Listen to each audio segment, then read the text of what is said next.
Oh, hi. Glad you're here. So today is roof day, and we are going to be putting a gable style roof on this guy. In the last shed series, I did a lean-to style, and I mean, you can't please everybody. Not everybody wants a lean-to, and that's fine. So, in this video, this is going to be the easiest way that I can think of to make a gable style roof. No complicated overhangs, no crazy speed squares and measurements, none of that. It's going to be quick, simple, strong, but I got to come down to get started because I don't have any tools or wood up here with me.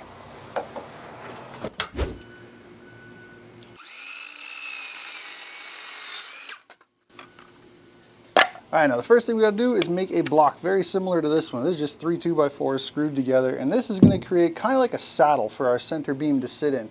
We're gonna put one on top of each wall, beam sits in the middle, fasten the beam to this, then we can attach our rafters to the beam.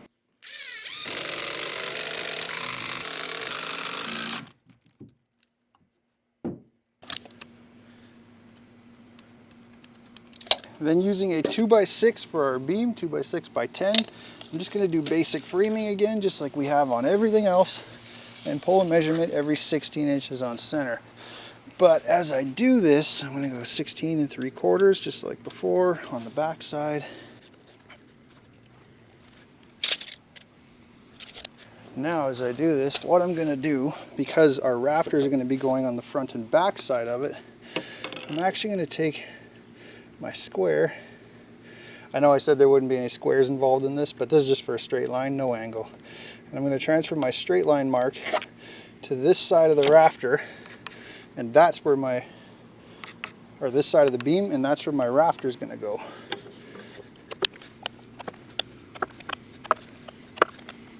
Then, I'm going to do the exact same thing, but on this side.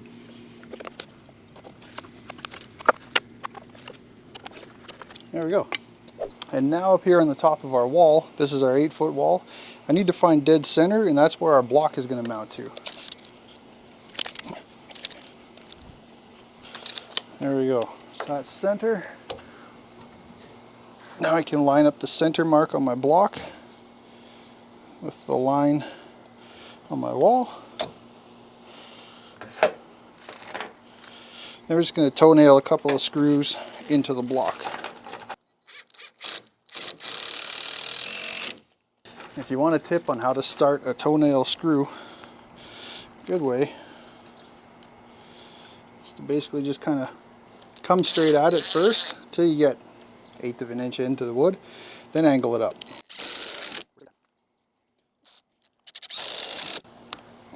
And when you're done, it looks something like that.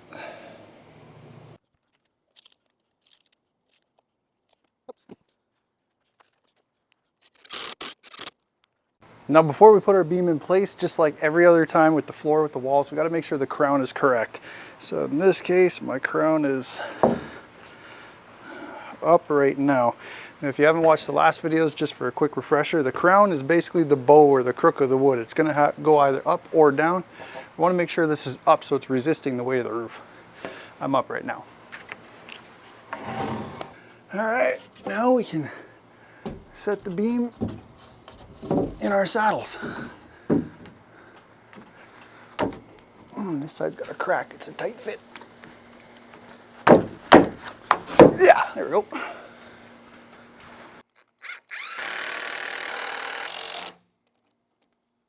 Now with our beam in place up here, I need to transfer all the marks for all of our roof rafters onto our top plate on the front and back wall.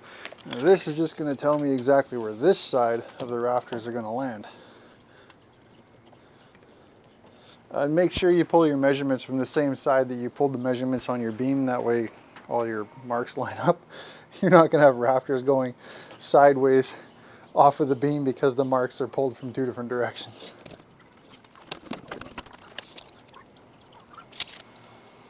Good.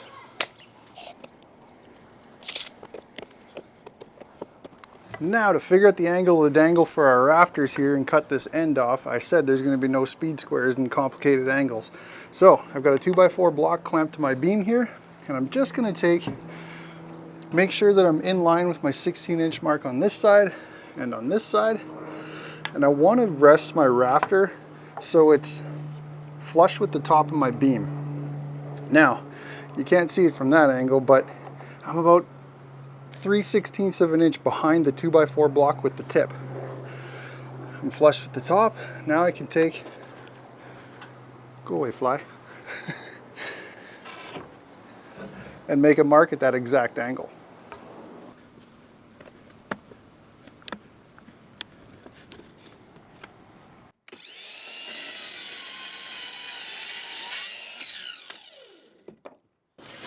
All right, now with that end cut, now we can hold this back up close to flush with the top over there on the beam and back in line with our mark here on the wall. And then we're gonna hold this 2x4 in line with the sheeting, not the top plate. And once we're good, scribe another line on our board. There's the angle for this end.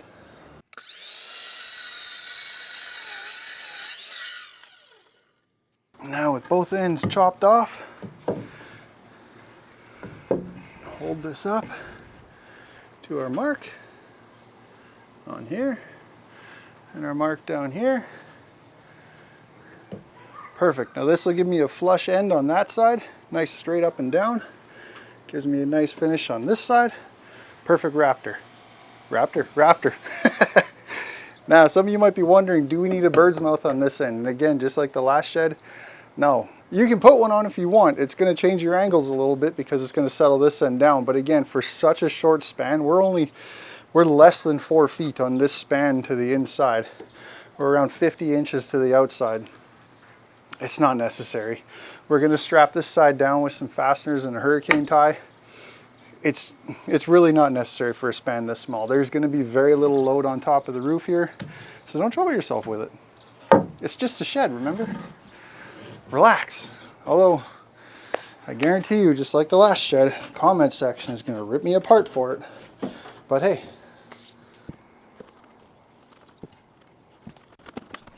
Now, as I've been building this thing, I know this shed is pretty square. My walls are pretty square, so we're good there. But just for a bit of a sanity check, I went around and checked this rafter in a few different places because could you imagine if it didn't fit?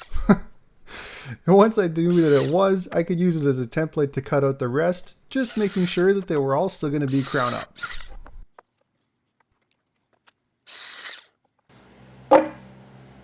Now when it comes to fastening these, technically, because we're going with shear strength again, in other words, our rafter is just floating out here in the middle of nowhere and there's no bracket like the floor to hold it up, we need shear strength. That way if somebody's sitting in the middle of the rafter, say like when I'm putting the roof on, it's not just going to go and fall off.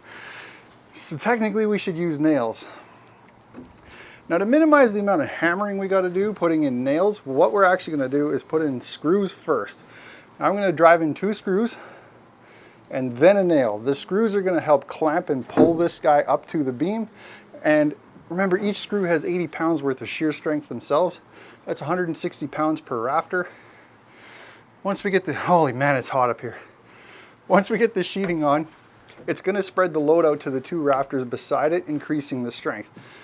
Should be plenty, but just to be sure, again, we're going to drive in 1 nail just to increase the shear strength per rafter. And that's going to be plenty for such a short span and such a small roof.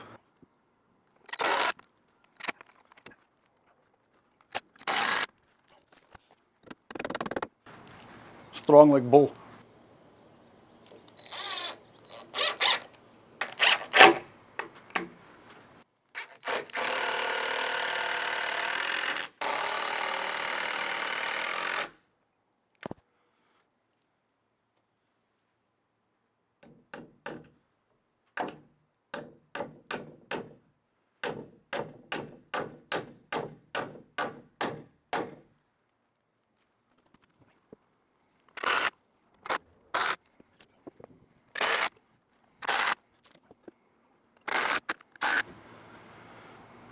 But Jesse, how do we fasten it from this side when I can't go through the end? I hear you saying. Well, that does present a challenge. So, what we're going to do is we're going to toenail the screws in on the back side on either side of the rafter. So coming in from this way, We're going to toenail them in, and then they'll catch each corner. That'll be the screws. The nail, I'm just going to pound in about 1.5 inches down from the top, straight back through. Maybe 2 inches down from the top. Now again, none of these are at an ideal angle, but again, 3 of them at an unideal angle is still better than just 2 screws.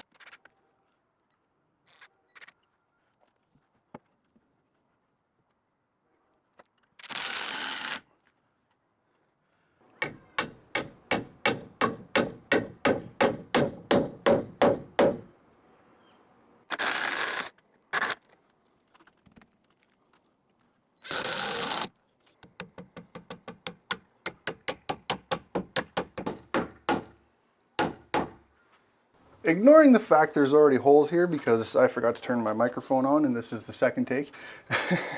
We need to fasten our rafter to our wall plates now because right now we're still floating in outer space here. And we're going to use these guys here. Now this is called a hurricane tie. There's a couple different styles you can get. This is the one I like coming back to. There's holes there, top plate, and your rafter they fasten to. And you'll notice there's also a line on here that says plate line, and that just basically means how high up and down it needs to go. Now I'm going to use screws in these 4 holes and 4 holes on here. Then I'm going to use a structural screw in the last one and a structural screw in the center of the rafter. Remember, I saved some of those from when I did the floor joists for this exact reason. Remember I said each screw has a shear strength 80 pounds. The structural screws, same shear strength as the nails, a few 100 pounds. This is about 1,000 pounds per rafter worth of shear strength just in the screws and structural screws that I'm using here. I have no overhang that's going to catch any wind. We're not multiple stories up in the sky. And this is a floating shed. Remember, we're not anchored to the ground here. So I figure at this point, if something bad really happens and the roof is going to fly off, the shed's probably going with it. So this is more than enough. I didn't end up putting hurricane ties on this second last rafter here, and I just toenailed it down into the top plate with some 3.5-inch screws. And that was because I had to widen the rafter out. You'll see why in a minute here, but we had to sister on a second rafter. That's literally just cutting an extra one and fastening the 2 together. I don't know why they call it sistering. Somebody can let me know, that'd be great. But then I had to run from the storm cloud. The next morning, after Mr. Storm Cloud has subsided, I can take a measurement up to the peak of my gable as well as my fascia ends. And then I can take about 1 inch off of that and then cut it out of some more smart siding. Now the reason I took 1 inch off is because that's what the manufacturer recommends, because they don't want the smart siding to be right against the roof. And I figure they know better because they made it, so that's what I did.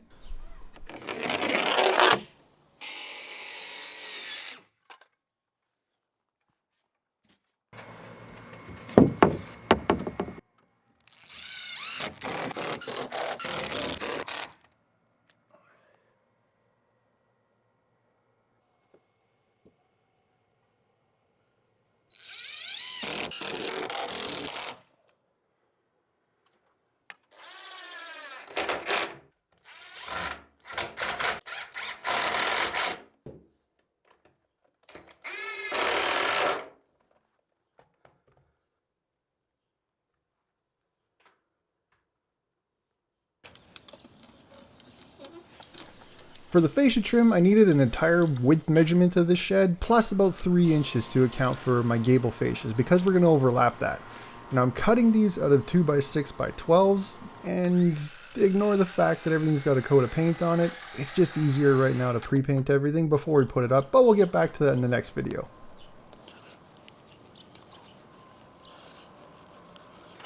Now to attach my fascia board, I'm going to take a 3-inch, put it in this corner area, nowhere in specific, but just above the sheet.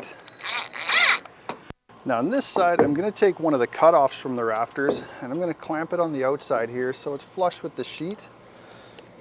And this will tell me the amount of overhang that I'm going to need from my fascia board across here. Because I'm going to have trim on the outside here, this will basically account for that.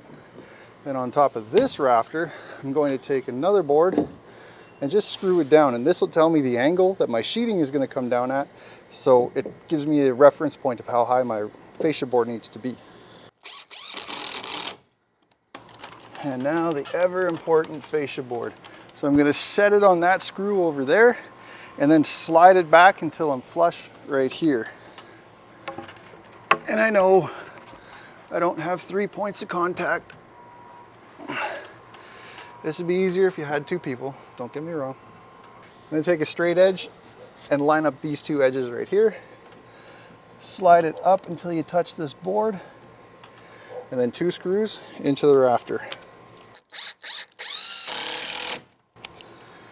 Actually, just put 1 screw in here first. And then we can come down to this side, remove this screw, and then set our height on this end as needed. Just gonna use my square. Good right there.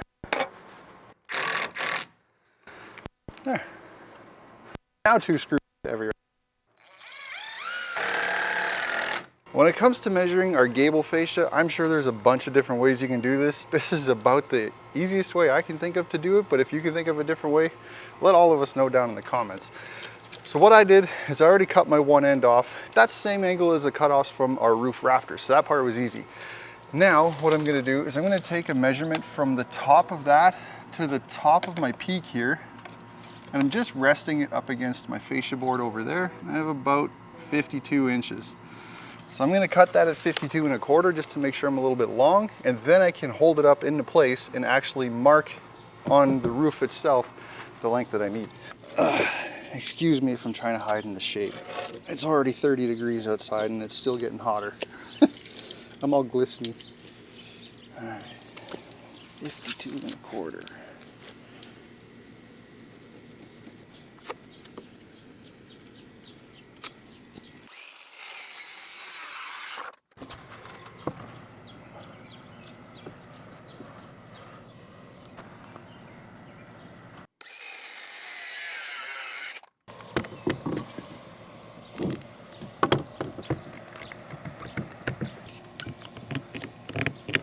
Now you can see right here my fascia board on the side has a bit of a bow to it. But once I throw a screw in there, it'll pull it tight and straight, so that's not a problem. I'm sticking out as far as I want though on the gable fascia board, so that's good. Now with that board clamped into place, I can take my cutoff half, line him up, loosely clamp this guy into place, and get him sitting where I need him to be. And then I can mark this end.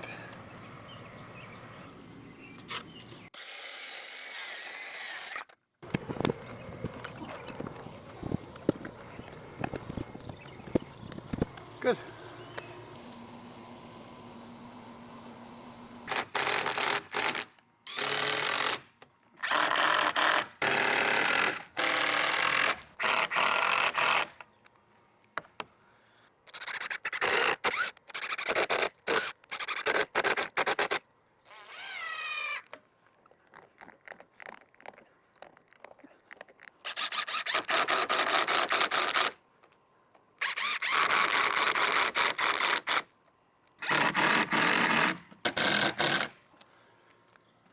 All right, we did the sheeting on the back of the shed, and I did that off camera, mostly because of this. As you can see, it's a bit of a tight squeeze back here, and I was not gonna stand up on this ladder, attach sheeting, and hold the camera at the same time. So I'll show you the front.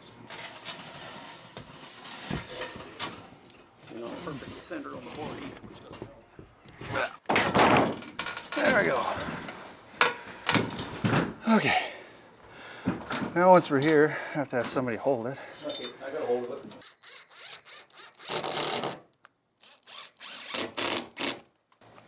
There.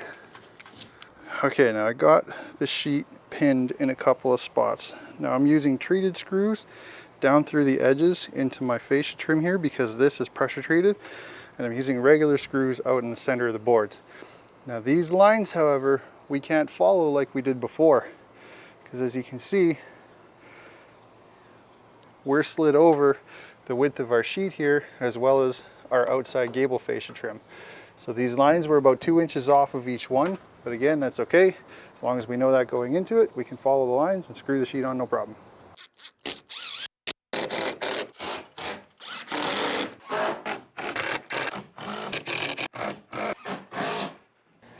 as you can see here, this is the end of our sheet, and that's why we had to sister on this extra rafter. I still think that's a stupid name, and if somebody can explain it to me, perfect. Anyway, because we shifted the entire sheet that way because of our gable fascia, as well as our wall sheeting that we're overlapping, this was necessary over here. And we'll grab our measurement from the outside to the inside, maybe take off like 1/8 of an inch, and we'll be good. Everybody say hi, Dad. Hello. Is good.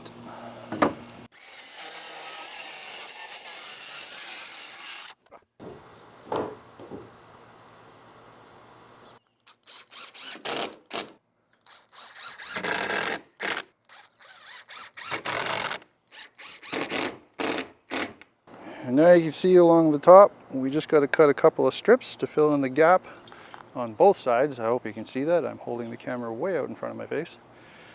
But we just got to cap that up and we're done.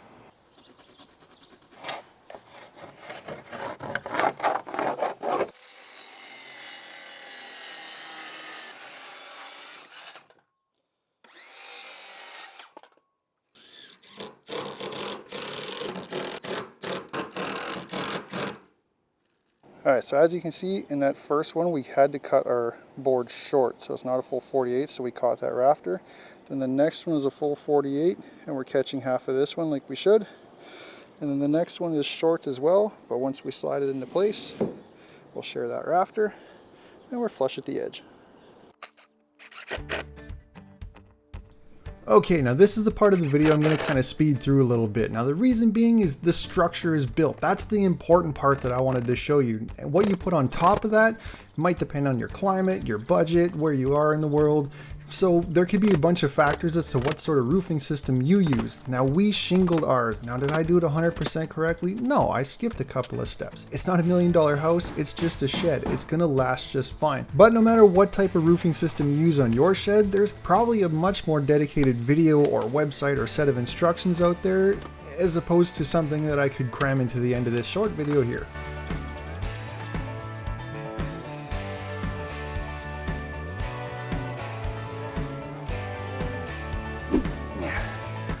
Oh my God, that's hot. Holy jeez. Anyway, that's the gable roof, you guys. I really hope you like it. It's about as simple as I could make it, but if I had to give a nod difficulty-wise, definitely goes to the lean-to style in the last shed video. Not that this is hard, it's just more difficult than that one. I hope you guys enjoyed it. Big thanks to my dad for coming out and helping. It definitely takes two people to build this roof, and I really appreciate him for that. There's obviously been some stuff happening in the shed in between videos. And if you guys want to support the channel, of course, I've been harping that there will be plans for this entire shed available at some point. And I got other plans too if you want to build stuff for yourself, like those patio chairs. Those are fantastic. But anyways, thank you so much for watching, you guys. I'll see you in the next one. Probably the shed trim and paint and door video. So later.